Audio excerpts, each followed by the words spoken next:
अस्सलाम वालेकुम एवरीवन। तो हम लोग स्टार्ट करने लगे आज से ऑब्स्टेट्रिक्स। अच्छा, मैंने पीड्स को भी बीच में छोड़ा है। आई विल डेफिनेटली इंशाल्लाह कंटिन्यू जैसे ये थोड़ा सा मैं ऑब्स को कंप्लीट कर लूं, क्योंकि थोड़ी सी इसकी जरूरत थी बीच में ही और ये बहुत पीछे रही थी।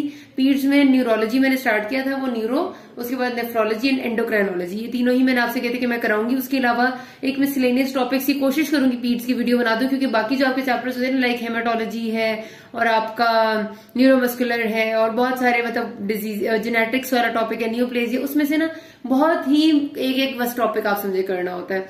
इस वजह से उनकी मैं मिसलेनियस के नाम से एक वीडियो बना दूंगी। लेकिन इस वक्त आपने टेंशन नहीं लेनी, पीड्स को मैं जरूर कंटिन्यू इसके बाद फौरन इंशाल्लाह करूंगी। वो थोड़ा सा ही रह गया, आपका 1-2 दिन का काम है। अभी हम जरा सा ऑब्स को टच कर ले, क्योंकि ये हमारे बिल्कुल अभी अनटच पड़ी हुई है, ताकि हमारे इसके इंपॉर्टेंट वाले टॉपिक्स कवर हो जाए। तो आज हमने जैसे स्टार्ट करना है ऑब्स्टेट्रिक्स को, वो है पहला आपका एंटीनेटल केयर। सबसे पहले आपका ऑब्स हिस्ट्री एंड एग्जामिनेशन आता है, वो आपको सबसे एंड पे इसलिए कराऊंगी क्योंकि पहले मैं चाह रही हूँ कि आपके रिटर्न जो एग्जाम्स के टॉपिक्स हैं वो कवर हो जाए। हिस्ट्री एग्जामिनेशन उसके बाद कर लेंगे, कराऊंगी जरूर, क्योंकि ऑब्स की डिफरेंट हिस्ट्री एग्जामिनेशन होती है। ठीक है, अच्छा, तो आपका जो पहला हम चैप्टर से शुरू करेंगे वो एंटीनेटल केयर है। मैं आपको साथ साथ बताऊंगी फॉलो आपने 10 टीचर्स ही करनी है ऑब्स के लिए, और मैं आपको बता दूंगी कि किस चैप्टर में से कितना है जो आपने एग्जाम के लिए करने, क्योंकि सारा करने का कोई फायदा नहीं होता। कुछ में बिल्कुल ही ऐसी बातें हैं जो कि आपने डिटेल में पढ़ के, डिटेल में क्या मतलब उन्होंने ना बस बहुत ही जनरल सी बातों को रिपीट किया हुआ है, तो फिर आपने टाइम जाया नहीं करना उनपे। तो आई टेल यू कि उस चैप्टर में से आपने क्या चीजें करनी है ताकि आपका टाइम ज्यादा से ज्यादा सेव हो। और डेफिनेटली एग्जाम्स की तैयारी में भी टाइम इतना नहीं होता और बाकी सब्जेक्ट्स भी बहुत ज्यादा होते हैं, तो आपने बड़े हिसाब किताब से चलना है। ठीक है, तो स्टार्ट करते हैं हम एंटीनेटल केयर से। अब एंटीनेटल केयर का मतलब क्या होता है कि care of mother and foetus during pregnancy. ठीक है, ड्यूरिंग प्रेगनेंसी जो केयर की जाती है उसको एंटीनेटल केयर कहते हैं।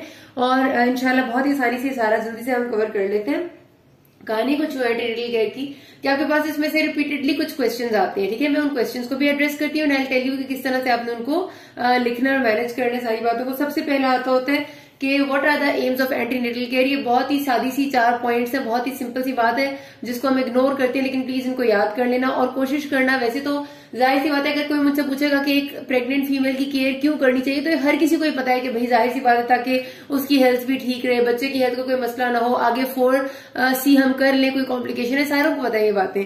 लेकिन अगर आप बुक की लाइन्स में, बुक की टर्म्स में जो बातें लिखी होती है ना, अगर आप एग्जैक्टली वही लिखते हैं ना, तो उसके आपको मार्क्स डेफिनेटली ज्यादा मिलते हैं, क्योंकि एग्जामिनर की नजर उन बातों के लिए ट्यून हुई हुई होती है और वो उन चीजों का आपसे एक्सपेक्ट कर रहा होता है। तो इस वजह से ये 4 बातें अगर आप लिख लेंगे तो आपके लिए आसानी हो जाएगी। तो एम्स क्या है, वही बात है जिस तरह मैंने आपसे कहा है। सबसे पहले first aim is to we have to optimise the outcome of pregnancy for the mother and baby. ठीक है, हमने देखना है कि भाई जो प्रेगनेंसी है इस फीमेल की, क्या उसका आउटकम होगा on the life of mother and on the life of the coming one. ठीक है, सबसे पहली बात हो जाती है on the mother and baby. Then हमने डेफिनेटली अगला बहुत इंपॉर्टेंट चीज है कि हमने प्रिवेंट करने, detect and manage the factors which can adversely effect the health of the mother and foetus. ठीक है, तो जितने भी ऐसे फैक्टर्स हमें नजर आ रहे हैं वो क्या हो सकते हैं, मदर का वेट अगर ज्यादा है, मदर को शुगर है, ब्लड प्रेशर है, कोई भी और कंजेनिटल हार्ट डिजीज है, या कोई डेफिनेटली कोई भी सिस्टेमिक डिसऑर्डर है, वो सारे के सारे मदर और फीटस दोनों के लिए डैमेजिंग हो सकते हैं। तो उन फैक्टर्स को हमने, अगर वो है इस वक्त, तो उनको डिटेक्ट करके मैनेज करना, और अगर वो नहीं है तो उनको पहले से ही प्रिवेंट करना, यानी माँ को बताना है कि आपने डायबिटीज, हाइपरटेंशन होने नहीं देनी ड्यूरिंग द प्रेगनेंसी, और उसके लिए हमने उसको बताना है कि किस तरह से उसने अच्छी डाइट लेनी है, एक्सरसाइज करनी है, वगैरह वगैरह। ठीक है, तो detect, prevent, manage, detect and manage the adverse effects, ये हो गया एडवर्स फैक्टर्स। ठीक है, उसके बाद हमने क्या करना है कि जी प्रोवाइड द एडवाइस। अच्छा सॉरी, ये वाला माइनर एलिमेंट्स वाला है कि हमने क्या करना है कि we have to deal with the minor elements of pregnancy. के जाहिर है प्रेगनेंसी के दौरान अगर कोई छोटी मोटी बीमारी हो जाती है तो उससे हमने पहले से मैं बताओ कि भाई ये मसला हो रहा है, जल्दी उसको हम डील कर लें ताकि वो बिगड़ने से पहले ही हल हो जाए। देन है कि हमने डेफिनेटली फीमेल को जनरल हेल्थ स्क्रीनिंग देनी है, कि एक अभी मैं आपको बताऊंगी कि जो जनरल प्रेगनेंसी स्क्रीनिंग होती है उसमें क्या क्या चीजें जो हम टेस्ट करते हैं, क्योंकि हमने हर वो चीज को स्क्रीन आउट करना है। स्क्रीन का मतलब है कि कोई भी बीमारी होने से पहले टेस्ट कर लेना है, ताकि जो कि ऐसी बीमारियां खासतौर पर जो कि होना भी कॉमन है प्रेगनेंसी में और जिनसे फीटस पे बहुत ही बुरा असर पड़ता है, तो उन बीमारियों को हम लाजमी पहले से स्क्रीन करते हैं। ठीक है, एक तो ये हो गया। और 5वां पॉइंट जो मैं यहाँ लिखना भूल गया वो क्या, कि we have to provide the advice, reassurance and education to women and her family. ठीक है, ये बहुत जरूरी बात है कि हम उसको बताएंगे, उसको रीएश्योर करेंगे कि कैसी प्रेगनेंसी जाएगी और आगे उसको क्या करना उसके लिए बेहतर है। अभी बहुत सादी सी 5 बातें, बस इनको याद करना है और कुछ भी नहीं है, ठीक है। ये एम्स है। फिर आपके पास क्वेश्चन आता होता है सिंपली कि आपके पास एक इतनी ग्रेविडा, इतनी पेरिटी की औरत आपके पास आई है पहली दफा एंटीनेटल चेकअप के लिए, या फिर उसकी 3 दफा के मेंसेस मिस हो चुके हैं, आपके पास वो आई है with a positive UPT stands for urine for pregnancy test, ठीक है। उसके बाद आपका वो आ जाता है, मतलब कोई भी ऐसी वो आपको सिनेरियो देते थे जिसमें आपको कहते हैं कि बस एक पहली दफा एक औरत आई है जो कि प्रेग्नेंट है आपके पास, तो आप बताएं आप कैसे प्रोसीड करेंगे, ठीक है। इसमें सारी चीजें आ जाती हैं, बाकी सारे क्वेश्चन के आंसर्स भी इस बात के अंदर एड्रेस हो जाते हैं। जब भी एक फीमेल आएगी तो आपने लिखना है कि हाउ विल यू इवेलुएट, तो उसकी इवेलुएशन में सबसे पहले you have to confirm the pregnancy, इसी ऑर्डर में आपने उसको लिखना है जैसे मैं आपको बताऊंगी, ठीक है। कंफर्मेशन ऑफ प्रेगनेंसी किस तरह से होती है, उसके 2-3 तरीके हैं हमारे पास कंफर्मेशन के लिए। एक तो हम उसके चेक करवाते हैं कुछ ब्लड टेस्ट के थ्रू और कुछ हम उसका अल्ट्रासाउंड स्कैन के थ्रू करते हैं। उसमें से जो आपका ब्लड के लिए टेस्ट किया जाएगा वो आपका होता है blood for beta HCG levels, urine beta HCG levels होते हैं, ठीक है। एंड देन आपका जाहिर है ultrasound scan is the best thing to confirm, ठीक है। अल्ट्रासाउंड पे आप देखते हैं, अल्ट्रासाउंड पे आपको क्या नजर आता है अर्लीस्ट साइन में आपने देखना होता है कि आपको फीटल पोल मिला है कि नहीं मिला, ठीक है। आप अल्ट्रासाउंड पे जा रहे हैं इतनी जल्दी आपको फीटस तो नहीं मिलेगा ना, फीटल पोल आपने देखना होता है। आपने देखना होता है कि डेवलपिंग प्लेसेंटेशन है कि नहीं है, एंड डेफिनेटली कोई कैविटी बन रही है कि नहीं बन रही इनसाइड द एंडोमेट्रियम, ठीक है। तो ये आप चीजें देखते हैं जो जिससे आपको कंफर्म करते हैं। तो आपने क्या करना होता है, ब्लड टेस्ट सबसे पहले बल्कि आप कहेंगे confirmation of pregnancy bye complete history, क्योंकि हिस्ट्री पे कुछ आपके सिम्टम्स एंड साइंस भी होते हैं, morning sickness, nausea and missed period, ठीक है। तो ये सारे आपके साइंस है। अगर वो कहे कि मेरा परसों तरसों जो है वो लास्ट मेंस्ट्रुअल पीरियड जो है वो शुरू हुआ है, या फिर कहेंगे परसों मेरा लास्ट मेंस्ट्रुअल पीरियड के आखिरी दिन था, तो डेफिनेटली ऐसा नहीं हो सकता कि उसका लास्ट मेंस्ट्रुअल पीरियड का दिन परसों हो और आपके पास वो एक दिन बाद वो प्रेग्नेंट हो जाए, ठीक है। तो correct history is also very important. तो आपने ये लिखना है डायरेक्टली, आप लाइन वाइज लिखेंगे first of all you have to take the history of the last menstrual period, signs and symptoms of pregnancy like morning sickness, nausea, vomiting, any change in mood, fatigue, और ये चीजें हो जाएंगी। उसके बाद अपने blood test पूछना है कि उसने घर पे यूपीटी किया कि नहीं किया, यूरिन प्रेगनेंसी टेस्ट, ठीक है। अगर किया तो पॉजिटिव था या नहीं था, ब्लड टेस्ट करेंगे, ब्लड फॉर बीटा HCG करेंगे, यूरिन फॉर बीटा HCG करा लेंगे, अल्ट्रासाउंड करके देखेंगे, ठीक है। कंफर्म कर ली हमने। उसके बाद हमारा काम होता है कि हमने डेट करना है। अच्छा जी, तो प्रेगनेंसी को अपडेट करना और estimated date of delivery calculate करना ये बहुत ही इंपॉर्टेंट बात है। इसको आप अभी समझ लें, आपके हर हॉस्पिटोक स्टेशन और जो आपका MCQs होते हैं उसमें ये बहुत ज्यादा आती है। बहुत ही सिंपल तरीके से मैं आपको कहूँ तो सिंपली ये बात है कि हम कहते हैं कि हम फीमेल से पूछ लेते हैं कि उसकी लास्ट मेंस्ट्रुअल पीरियड का पहला दिन कौन सा था। जब हमने उसका मतलब एक फीमेल हमारे पास आई है, उसको कहती है कि उसके 2-3 पीरियड्स मिस हो गए, या फिर उसे यूपीटी किया था उसने पॉजिटिव आ गया था, मतलब जब भी हमारे पास आई है, आसान तरीन तरीका ये होता है कि हम उससे पूछ लेते हैं कि उसके लास्ट मेंस्ट्रुअल पीरियड की डेट क्या थी, आखिरी बार उसको पीरियड कब आए थे और उसका पीरियड का पहला दिन कौन सा था, वो डेट उससे पूछती है। सपोज दैट डेट वाज 1 जनवरी 2021, ठीक है, सपोज करते हैं। और जो भी उसकी डेट है उसमें हमने क्या करना है, प्लस कर देने हैं 9 मंथ्स एंड 7 डेज, ठीक है। प्लस 7 डेज प्लस 9 मंथ्स कर देते हैं, और जो उसके रिजल्ट में एंड में डेट आएगी वो उसकी एस्टिमेटेड डेट ऑफ डिलीवरी होगी। अगर थोड़ा सा मैं इसके पीछे आपको कॉन्सेप्ट समझाऊं तो बहुत जरूरी से था कि आपको अगर उसकी, ये तो उस फीमेल के लिए हम बता रहे होते हैं जिसका एक मेंसेस का साइकिल नॉर्मल था 28 डेज का था, ठीक है। कभी कभार वो आपको सिनेरियो में दे देते हैं कि मेंस्ट्रुअल एक फीमेल आपके पास आई है और उसकी लास्ट मेंस्ट्रुअल पीरियड की डेट जो है वो ये है, और उसका जो साइकिल है मेंसेस का या मेंस्ट्रुअल साइकिल जो उसका नॉर्मल है इट इज ऑफ 35 डेज, या वो कहते थे इट इज ऑफ 20 डेज। तो जिसका साइकिल अब नॉर्मल होता है उसमें थोड़ी सी फिर चेंजेस आ जाती है, ठीक है। तो बहरहाल एक नॉर्मल एस्टिमेटेड, और थोड़ी सी इसकी पीछे आपको कॉन्सेप्ट भी समझ आ जाए ना कि किस तरह हम कह रहे हैं कि estimated date of delivery calculate होती है लास्ट मेंस्ट्रुअल पीरियड में 9 मंथ्स एंड 7 डेज ऐड करने से। तो अच्छा, अब आपको जरा सी पुरानी बात अगर याद कराऊं तो आप एक बात ध्यान में रखिए। सबसे पहले हम बात करते हैं, ये हमने ये जो इसकी एस्टिमेटेड डेट ऑफ डिलीवरी बताई होती है ना, ये होती है गेस्टेशनल एज के हिसाब से। और गेस्टेशनल एज क्या होती है, जब भी आपके सामने लफ्ज आता है ना कि गेस्टेशनल एज, जितनी भी पूरी गायनी ऑब्स में आपको ये बताती है ना कि फीमेल आपके पास प्रेजेंट की at 32 weeks, 40 weeks, 12 weeks, 16 weeks, ये सारे गेस्टेशनल एज के हिसाब से बता रहे होते हैं। And what is that gestational age? Gestational age का मतलब होता है कि जो number of weeks the female has passed of her pregnancy since her last menstrual period, ठीक है। उसके जो लास्ट मेंस्ट्रुअल पीरियड की डेट थी, पहला दिन था, उसके बाद से उसके कितने हफ्ते गुजर चुके हैं उसको हम उसकी गेस्टेशनल एज कैलकुलेट क्या बताते हैं, ठीक है। अब एक नॉर्मल प्रेगनेंसी कितने वीक्स की होती है, हमेशा वीक्स में बात करनी है, ठीक है। ये जो महीनों में बात होती है ना, ये थोड़ी सी होती है जरा लेमैन टर्म, तो वीक्स में बात करना इज अ मेडिकल टर्म, ठीक है। जो नॉर्मल प्रेगनेंसी है इट इज ऑफ 38 वीक्स, ठीक है, ये आपने याद रखनी है। नॉर्मल प्रेगनेंसी 38 वीक्स की होती है। अब हमारे पास प्रेगनेंसी शुरू कब होती है? Pregnancy starts from the date of conception, और डेट ऑफ कंसेप्शन से लेकर जाहिर डेट ऑफ डिलीवरी तक उसका जो नॉर्मल टाइम होना चाहिए वो 38 वीक्स होना चाहिए, ऐसे ही है। और कंसेप्शन कब होती है? कंसेप्शन होती है हमारे मेंस्ट्रुअल साइकिल में on the day of ovulation. जाहिर सी बात है, हम इसका अंदाजा यही लगाते हैं ना, हमारा जो एक नॉर्मल मेंस्ट्रुअल साइकिल है उसमें क्या होता था, पहले 14 डेज होते थे फॉलिकुलर फेज के, हम कहते थे 14th डे पे होती है ओवुलेशन, और ओवुलेशन होने के वक्त ही कंसेप्शन होनी होती है, ठीक है। और अगले 14 डेज होते हैं हमारे मेंस्ट्रुअल साइकिल में सेक्रेटरी फेज के, ठीक है। तो जो 14th डे है हमारे मेंस्ट्रुअल साइकिल का, उसको हम कहते हैं, कंसिडर करते हैं as the date of conception. और आपको पता है कि ये जो पूरी मेंस्ट्रुअल साइकिल होती है शुरू कब से होती है? जब एक फीमेल मेंस्ट्रुएशन शुरू होती है, जब एक फीमेल के मेंसेस आते हैं, मेंस्ट्रुएशन वो शुरू करती है, उसकी मेंस्ट्रुएशन का जो पहला दिन होता है, जिस दिन उसके मेंसेस स्टार्ट होता है, उस दिन हमारी मेंस्ट्रुअल साइकिल का पहला दिन होता है, ठीक है।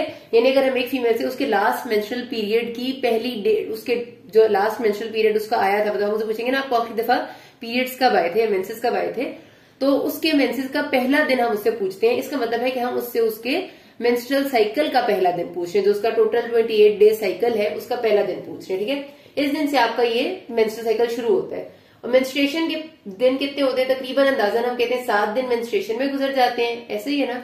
और उसके बाद अगले 7 दिन में, मतलब पूरे 14 दिन हो जाते हैं जो आपका पहला फेज होता है। उसके बाद जो आपका 14th डे उस दिन ओवुलेशन हो जाती है, और उसके बाद अगले 14th आपके दिन सेक्रेटरी फेज के होते हैं।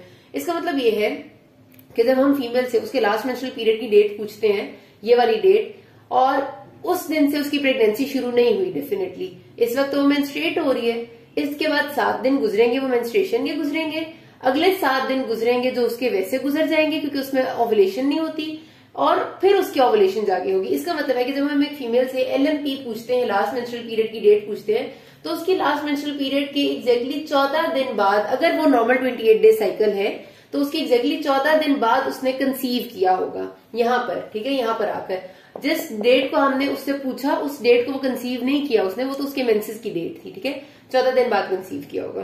अब हम क्या करते हैं, इसीलिए जब हम किसी बात, अब मैंने आपसे क्या कहा है कि नॉर्मल जो एक प्रेगनेंसी की ड्यूरेशन होती है दैट इज 38 वीक्स नॉर्मल।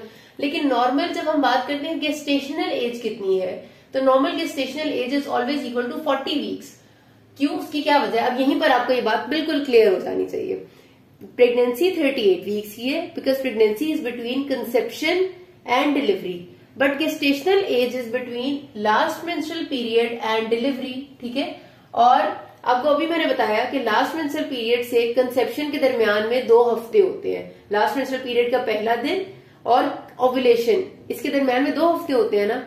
तो इसका मतलब ये है कि ये 2 हफ्ते अगर हमारे इस 38 वीक्स में ऐड हो जाएंगे, which is our normal pregnancy की ड्यूरेशन, जो कंसेप्शन से शुरू हो रही थी, ये यहाँ से शुरू हो रही थी, ठीक है। इसमें ये 2 हफ्ते हम ऐड कर लेंगे तो ये आपके लास्ट मेंस्ट्रुअल पीरियड से डेट शुरू हो जाएगी, विच इज 40 वीक्स। तो दैट्स क्वाइट सिंपल, ठीक है। बस आपको ये कॉन्सेप्ट बिल्कुल क्लियर होना चाहिए कि what is 38 weeks, what is 40 weeks and what is gestational age. के 38 वीक्स हम वो कह रहे हैं जब हम डेट ऑफ कंसेप्शन से शुरू कर रहे हैं। डेट ऑफ कंसेप्शन से अगर शुरू करेंगे जिस दिन ओवुलेशन हुई थी उस दिन से, तो फिर हमारे पास नॉर्मल प्रेगनेंसी की ड्यूरेशन होती है 38 वीक्स, ठीक है। लेकिन अगर हम बात करते हैं कि what is the gestational age, या गेस्टेशनल एज के हिसाब से एक प्रेगनेंसी कितने वीक्स की होनी चाहिए, तो तब हम कहते हैं 40 वीक्स, क्योंकि गेस्टेशनल एज को हमने कैलकुलेट डेट ऑफ कंसेप्शन से नहीं किया, डेट ऑफ कंसेप्शन से नहीं किया, ये याद रखने। गेस्टेशनल एज को हमने कैलकुलेट किया from the first day of last menstrual period, और first day of last menstrual period के बाद 14 दिन गुजरे थे, फिर कंसेप्शन हुई थी, ठीक है। तो इस वजह से इन दोनों में फर्क याद रखने। अब मैंने ये वाली जो बात की कि 9 मंथ्स प्लस 7 डेज, ये क्या कहानी थी, तो अब आपने ये बात आपको क्लियर होगी ना वीक्स के हिसाब से। इसको जरा मैं आपको महीनों में कन्वर्ट करके बताती हूँ, ये हमने आसानी के लिए कहा था। 9 मंथ्स में अगर हम अंदाजन करें, अंदाजन मतलब जो एक कैलेंडर्स हमारे नॉर्मल होते हैं, उनमें 9 मंथ्स में तकरीबन 39 वीक्स होते हैं, ठीक है। ठीक हो गया जी।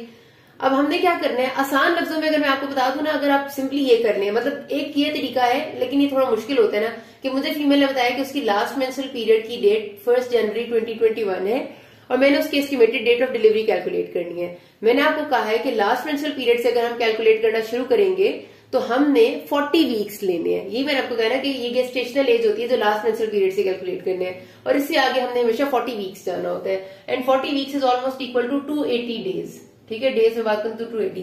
तो एक मेरा तरीका ये है कि मैं 1 जनवरी से लूं और मैं इसमें आगे 40 वीक्स को ऐड करूं। ठीक है, अब मैं कहाँ एक एक हफ्ता गिनती रहूंगी कि एक हफ्ता, दूसरा हफ्ता, तीसरा हफ्ता, क्योंकि ये तो मेरे लिए मुश्किल बात है। या मैं 1 जनवरी लूं और इसमें मैं सीधा सीधा 280 डेज ऐड कर दूं, अब ये भी मुश्किल काम है। दिनों में को मैं कहाँ ऐड करती रहूंगी, तो बेहतर ये है कि मैं इसको महीनों में कन्वर्ट कर लूं। मुझे ये पता है कि 9 महीनों की duration is equal to 39 weeks. तो मैं क्या करूंगी कि मैंने 40 वीक्स टोटल ऐड करने हैं ना, मतलब मेरा काम ये है कि मैंने 1 जनवरी में 40 वीक्स ऐड करने हैं, क्योंकि 1 जनवरी में उसकी लास्ट मेंस्ट्रुअल पीरियड की डेट थी। इसमें जब मैं 40 वीक्स ऐड करूंगी तो इसका मतलब ये है कि मैं इसकी गेस्टेशनल एज पूरी बता दूंगी और उसका आखिरी जो दिन होगा 40 वीक्स का आखिरी दिन, वो उसकी एस्टिमेटेड डेट ऑफ डिलीवरी होगी, क्योंकि लास्ट मेंस्ट्रुअल पीरियड से लेकर डेट ऑफ कंसेप्शन तक पहले 14 दिन गुजर गए थे। यहाँ पर कंसेप्शन होगी थी और कंसेप्शन से आगे 38 वीक्स जो है वो normal time of delivery, normal time of total gestation है, मतलब नॉर्मल जो आपका प्रेगनेंसी का टाइम है। होपफुली ये बात आप सबको क्लियर होगी। मैंने बड़ी डिटेल में समझाई, किसी को ना समझा एक दफा दोबारा सुन लीजिएगा, लेकिन ये बहुत आसान बात है and please make it clear to yourself. अच्छा, तो अब मैंने क्या किया, मैं आपको यहाँ पर बता रही थी कि सिंपली मेरे पास एक तरीका ये है कि मैं 1 जनवरी में 40 वीक्स को ऐड करूं। 1 जनवरी उसकी LMP की डेट है, लास्ट मेंस्ट्रुअल पीरियड की। 40 वीक्स ऐड करने का मतलब ये है कि मैंने उसके 2 हफ्ते जो थे LMP के बाद जिसमें अभी कंसेप्शन नहीं हुई थी वो भी ऐड कर दिए, और उसके बाद जो 38 वीक्स थे जो कि प्रेगनेंसी के थे वो भी ऐड कर दिए, और हमने फीमेल का निकाल लिया है एस्टिमेटेड डेट ऑफ डिलीवरी। लेकिन ये भी मुश्किल काम है, 280 डेज ऐड करना भी मुश्किल काम है। जब मुझे आसान तरीन तरीका पता है कि 39 weeks is equal to 9 months, तो मैं सिंपली करूंगी कि 1 जनवरी से आगे मैं 9 महीने चली जाऊंगी। किस तरह 9 महीने होते हैं? फरवरी, मार्च, अप्रैल, मई, जून, जुलाई, अगस्त, सितंबर, अक्टूबर। तो 1 अक्टूबर आ गया, 9 महीने आगे। अब ये 39 वीक्स हुए, मैंने 40 वीक्स करना था, तो एक हफ्ता ही रह गया, तो मैं क्या करूंगी 1 अक्टूबर में +7 डेज कर दूंगी या +1 वीक कर दूंगी। तो 1 अक्टूबर में 7 दिन और ऐड करूं तो क्या हो जाता है 7 अक्टूबर। तो ये अब मेरा पूरा 40 वीक्स हो गया। ठीक है, तो इसका मतलब है कि फीमेल की जो एस्टिमेटेड डेट ऑफ डिलीवरी है वो 7 अक्टूबर है। तो इसको आसान तरीके से हमने बनाना था, इसलिए हमने 9 मंथ्स +7 डेज कर दिया। 9 मंथ्स इसमें डिनोट करते हैं 39 वीक्स को, और 7 डेज डिनोट करते हैं 1 वीक को। तो 39 week +1 week is equal to 40 weeks, and 40 weeks is the normal gestational age starting from the last menstrual period. तो ये आपको मैंने बहुत डिटेल में इसलिए बताया क्योंकि ताकि आपका कभी कोई क्वेश्चन गलत ना हो। ठीक है, अब आप इसको ये आसान मजीद देख लें कि अगर आपके पास फीमेल को बता देते कि मेंस्ट्रुअल साइकिल जो है वो, ये तो 28 डेज साइकिल की बात थी ना, अगर एक फीमेल को आपको बताते हैं कि मेंस्ट्रुअल साइकिल वॉज 35 डेज। अब आपको एक बात मैंने पहले एक और भी बताई थी, वो भी आपने याद रखनी है कि जो मेंस्ट्रुअल साइकिल है ना, इसमें 2 फेजेस है ना। पहला फेज जो पहले 14 दिन का है वो फॉलिकुलर फेज है, और अगले 14 दिन का जो फेज है वो सिक्रीटरी फेज है। ठीक है, जब भी मेंस्ट्रुअल साइकिल में कभी भी लेंथ में चेंज आती है, मतलब 28 डे साइकिल किसी का नहीं होता, किसी का 30 होता है, 35 होता है, या 26 होता है, 22 होता है, जब भी चेंज आती है इस साइकिल की ड्यूरेशन में, तो ये याद रखना कि हमेशा जो फेज चेंज हो रहा होता है वो आपका फॉलिकुलर फेज होता है। ये बात अपने पल्ले से बांध लें, लिख लें कहीं। ठीक है, कि हमेशा फॉलिकुलर फेज की लेंथ चेंज होती है, सिक्रीटरी फेज हमेशा कांस्टेंट रहता है। ठीक है,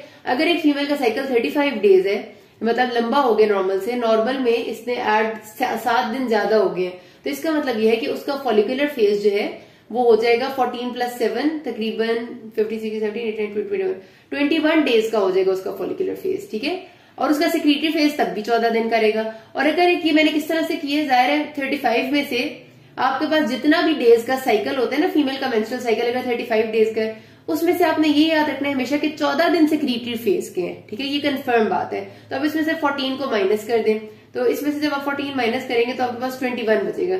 बाकी जितने दिन बचेंगे वो सारे फॉलिकुलर फेज को दे देने आपने।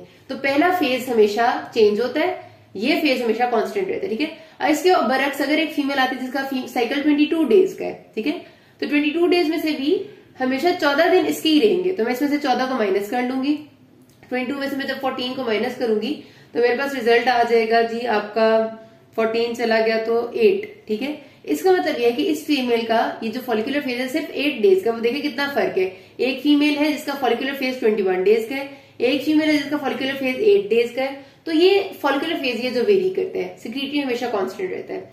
इसलिए जब आपके पास आ जाएगी प्रेगनेंसी को आपने डेट करना है, और प्रेगनेंसी को डेट करना है, और वो फीमेल है जिसका साइकिल है 35 डेज, तो आप सिंपल ये करें कि आपने क्या करना है कि आपको बताते थे कि लास्ट मेंस्ट्रुअल पीरियड की डेट उसी तरह से सपोज 1 जनवरी है, साइकिल इज 35 डेज, ठीक है। अब आपने सिंपली ये करना है कि 1 जनवरी में आपने उसी तरह से 9 मंथ्स ऐड करने हैं, ठीक है। 9 मंथ्स तो पूरे आपके 39 वीक्स हो गए। उसके बाद आपने प्लस 7 डेज ऐड करने, वो आपके पूरे आपने 40 वीक्स कर लिए। लेकिन अब इस फीमेल का साइकिल थोड़ा लंबा था, इसका मतलब है कि इसने ओवुलेशन थोड़ी देर से की होगी। तो आप क्या करेंगे कि आप 28 इज नॉर्मल, आप उसके जितना भी साइकिल उसका है 35 में से 28 को माइनस कर लें, ठीक है। आपको पता चलेगा इनमें कितना डिफरेंस है, इनमें 7 डेज का डिफरेंस आ रहा है। इसका मतलब है कि फीमेल का साइकिल 7 दिन लंबा था। तो आप क्या करेंगे, आप अपनी जो भी एस्टिमेटेड डेट ऑफ डिलीवरी आई थी उसमें 7 दिन और ऐड करेंगे, ठीक है, प्लस 7 डेज कर देंगे। इससे पता चलता है कि फीमेल का साइकिल थोड़ा सा लंबा था तो हमने 7 डेज और ऐड कर दिए। और अगर किसी फीमेल का साइकिल छोटा है तो जो भी आपकी एस्टिमेटेड डेट ऑफ डिलीवरी आती है उसमें से आप उतने दिन माइनस कर देंगे, ठीक है, क्योंकि फीमेल का साइकिल छोटा था। तो दैट्स इट, बस ये इतना सिंपल सा काम होता है। होपफुली आप लोगों को समझ आ गया होगा। किसी को कोई मसला है कि नास में। Thank you.